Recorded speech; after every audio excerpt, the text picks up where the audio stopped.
यद्यपि कबित रस एकहु नाही, राम प्रताप प्रगट एहि माही। सोई भरोसे मोरे मन आवा, केहि ना सुसंग बड़प्पनु पावा।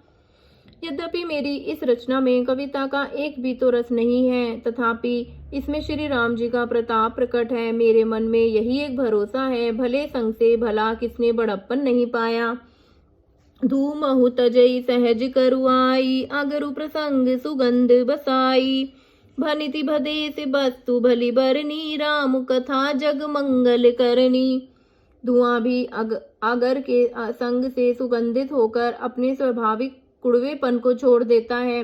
मेरी कविता अवश्य भद्दी है, परंतु इसमें जगत का कल्याण करने वाली राम कथा रूपी उत्तम वस्तु का वर्णन किया गया है। इसमें यह भी अच्छी समझी जाएगी। मंगल करनी कली मल हरनी, तुलसी कथा रघुनाथ की। गति कूर कविता सरित, कियो जो सरित पावन पाथ की। प्रभु सुजन से संगति, भनिति भली होई सुजन मन भावनी। भव अंग भूति मसान की, सुमिरत सुहावनी पावनी। तुलसीदास जी कहते हैं कि श्री रघुनाथ जी की कथा कल्याण करने वाली और कलयुग के पापों को हरने वाली है। मेरी इस भद्दी कविता रूपी नदी की चाल पवित्र जल वाली नदी गंगा जी की चाल की भांति टेढ़ी है। प्रभु श्री रघुनाथ जी के सुंदर यश के संग से यह कविता सुंदर सज्जनों के मन को भाने वाली हो जाएगी। शमशान की अपवित्र राख भी श्री महादेव जी के अंग के संग से सुहावनी लगती है और स्मरण करते ही पवित्र करने वाली होती है। प्रिय लागहि सबहि मम, भनिति राम जस संग। दारु विचारु की करई, कोई बंदी मले प्रसंग, को बंदी मले प्रसंग। श्री राम जी के यश के संग से मेरी कविता सभी को अत्यंत प्रिय लगेगी। जैसे मलय पर्वत के संग से काष्ठ मात्र चंदन बनकर वंदनीय हो जाता है, फिर क्या कोई काठ की तुच्छता का विचार करता है। श्याम सुरभि पै बिसद अतिय, गुनद करहि सब पान। गिरा ग्राम्य सिय राम जस, गावहि सुनहि सुजान, गावहि सुनहि सुजान। श्याम गौ काली होने पर भी उसका दूध उज्जवल और बहुत गुणकारी होता है, यह समझकर सब लोग उसे पीते हैं। इसी तरह गवारू भाषा में होने पर भी श्री सीताराम जी के यश को बुद्धिमान लोग बड़े चाव से गाते और सुनते हैं।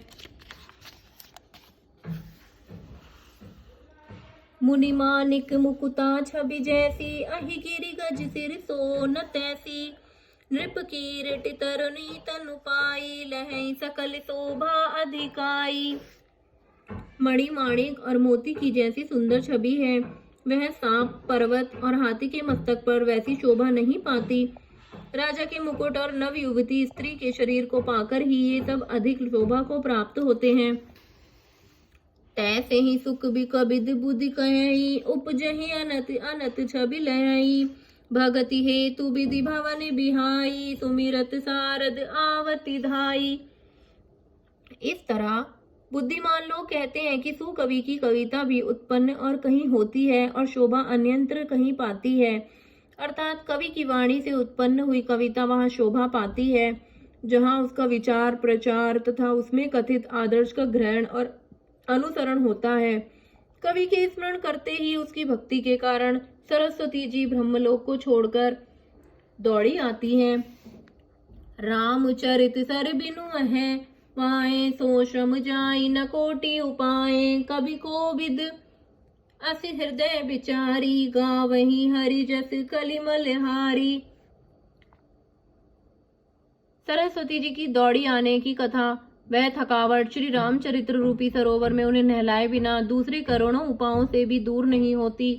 कवि और पंडित अपने हृदय में ऐसा विचार कर कलयुग के पापों को हरने वाले श्री हरि के यश का ज्ञान करते हैं। कीन्ह प्राकृत जन गुण जाना, सिर धुनि गिरा लगत पछिताना।